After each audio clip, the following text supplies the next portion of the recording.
Engineer युवराज की मौत के मामले में नोएडा अथॉरिटी पर सवाल उठ रहे हैं। प्रशासनिक अधिकारी लापरवाही के आरोपों से घिरे हैं, लेकिन एबीपी न्यूज भी एक जिम्मेदार चैनल है। एक परिवार की खुशियां लापरवाही ने छीन ली, जिसको लेकर जिम्मेदार अधिकारियों से एबीपी न्यूज संवाददाता आजातिका सिंह ने सवाल किए तो वो बगले झांकते हुए नजर आए। सर, जांच का विषय है, लेकिन आप बताएंगे किसकी जिम्मेदारी किसकी, ये तो बताएंगे। ये जांच में जो जिसकी जिम्मेदारी होगी उसकी जिम्मेदारी। प्रारंभिक जांच नहीं हुई है सर, प्रारंभिक प्राइमा फेसिया जांच भी नहीं हुई है। जी मैं देखने आया हूँ। आप सर, यहाँ पर 31 दिसंबर को भी एक केस होता है, एक ट्रैक्टर डूबता है, उसके बावजूद यहाँ पर बैरिकेडिंग नहीं की, एक जो बेसिक चीज है वो भी नहीं की गई।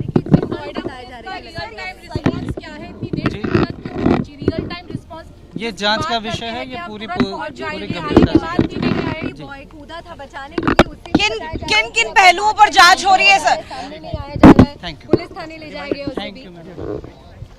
देखिए, एसडीएम जी पहुंचे हैं मौके पर मुआयना करने के लिए, और सवाल हम लगातार उनसे पूछ रहे हैं, लेकिन एक ही जवाब है एसडीएम जी का कि जांच का विषय है। एक बहुत ही दुर्भाग्यपूर्ण घटना है और इसकी जांच की जा रही है, और जांच में जो भी दोषी होगा उस पर कार्रवाई की जाएगी। एबीपी संवाददाता मनोज हमारे साथ बने हुए हैं। मनोज, जांच जा चुकी है एक युवक की, लेकिन जांच का विषय है, एक लाइन के अलावा अधिकारी दूसरी लाइन बोलने को तैयार नहीं है।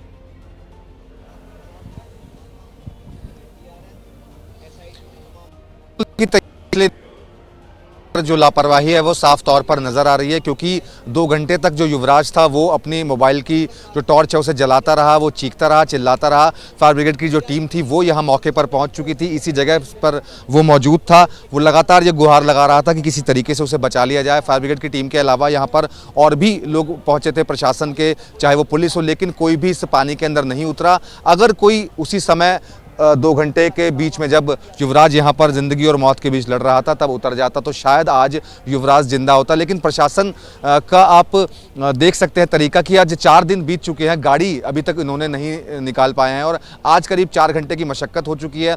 गाड़ी लोकेट ज़रूर कर ली गई है, लेकिन उसको अभी बाहर निकालने में शायद अभी समय लगेगा। काफ़ी मशक्क़त ये कर चुके हैं, लेकिन गाड़ी अभी तक नहीं आ पा रही है। एसआईटी की जो टीम थी वो अभी यहाँ पर मौके पर पहुँची थी, उन्होंने मौका यहाँ घटनास्थल का पूरा मुआयना किया और ये आश्वासन जरूर दिया है कि रिपोर्ट जल्दी फाइल करेंगे। लेकिन उस रिपोर्ट फाइल की जाएगी और रिपोर्ट प्रशासन को सौंपी जाएगी। इस बड़ी खबर पर हमारे सहयोगी विवेक भी हमारे साथ लखनऊ से जुड़ चुके हैं। लखनऊ, अगर बात की जाए इस पूरे मामले को लेकर, प्रशासन में हड़कंप मचा हुआ है, पब्लिक का बहुत ज्यादा दबाव है, थू-थू हो रही है, लिहाजा यहां पर जांच तो की जा रही है, गिरफ्तारियां भी की जा रही हैं, लेकिन एक सवाल का जवाब जो कोई नहीं दे पा रहा कि क्या युवराज को बचाया जा सकता था, और इस मामले में क्या असल जो दोषी हैं उनके खिलाफ कोई कार्रवाई होगी, या सिर्फ और सिर्फ दिन बीतने का इंतजार किया जाएगा, आम आदमी का गुस्सा शांत होने का इंतजार किया जाएगा।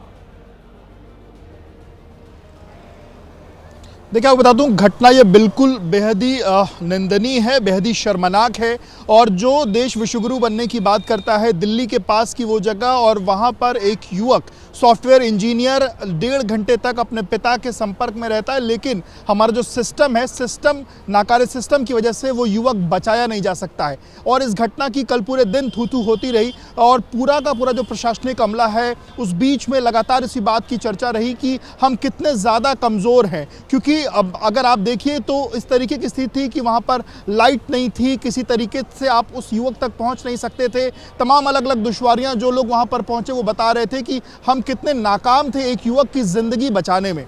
और उसके बाद आपको बता दूं कि सुबह से शाम तक जब प्रशासनिक हमले जो पूरा ये हमला है उसमें जब ये हलचल हुई, उसके बाद सीएम क्योंकि लगातार सुबह से ही मॉनिटरिंग कर रहे थे, और सीएम ने देर शाम तक जो नोएडा के सीओ रहे उनको हटाया भी है। फिलहाल वो एक तरीके से कह सकता है कि अभी वहाँ से उस चार्ज से उनको हटाया भी गया, लेकिन जिम्मेदारी सबसे बड़ी एक तो उनकी भी है, इसके साथ साथ अन्य जो लोग हैं उनकी भी जिम्मेदारियां हैं कि आप नोएडा जो लगातार विकास की तरफ आगे बढ़ रहा है, वहाँ पे एक युवक की जान जो है वो नहीं बचाई जा सकती। और ऐसे वक्त में जब थोड़े दिन पहले वहाँ पर ऑलरेडी एक हादसा हुआ था, उसके बाद किस तरीके के लोग, जो जिम्मेदार लोग हैं, उन्होंने क्या किया, किसी हादसे से क्या सबक लिया, और नोएडा जैसे शहर में किसी की जान कितनी कितनी कि किसी की जान की कीमत कितनी कम है, ये हमें इस हादसे ने कहीं ना कहीं बताया है। पर फिलहाल खानापूर्ति के लिए जो जांच कमेटी है वो तो बनी हुई है, और जांच कमेटी के बाद अब देखना होगा कि 5 दिन बाद क्या असल जो दोषी हैं उन पर कार्रवाई होगी। विवेक, ऐसा लगता नहीं है कि यहाँ आम आदमी की जान की कोई कीमत है। सोचिए जरा, 2 घंटे तक वो युवक अपनी जान बचाने के लिए गुहार लगाता रहा, और जो वहां एजेंसियां पहुंची थी, जो रेस्क्यू करने के लिए टीमें पहुंची थी, उनके पास पर्याप्त संसाधन नहीं थे। सवाल यह भी उठता है, क्या उनके पास सामान्य रस्सी भी नहीं थी जो उस युवक को पकड़ा देते, जिससे उसकी जान बच जाती। नोएडा में सॉफ्टवेयर इंजीनियर युवराज मेहता लचर सिस्टम की बलि चढ़ गया। वो डूबता रहा और सारा सिस्टम उसे डूबते हुए देखता रहा। अभी भी सिस्टम के नाकारापन के सबूत एक एक करके सामने आ रहे हैं, और इस बीच युवराज की मौत को 4 दिन हो चुके हैं, लेकिन 4 दिन बीत जाने के बावजूद प्रशासन अभी उसकी कार को बरामद नहीं कर सका है। कंस्ट्रक्शन साइट पर पानी से भरे गड्ढे से पानी को निकालने के लिए भारी भरकम मशीनें लाई गई हैं।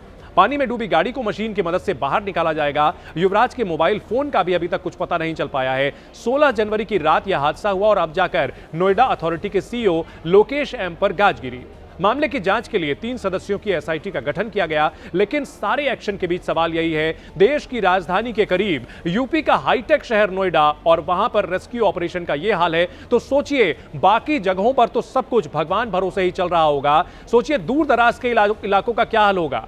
जो एजेंसियां होती हैं उन्हें कुछ मिनटों में पहुंचना होता है, लेकिन यहां घंटों में भी युवक को बचाया नहीं जा सका।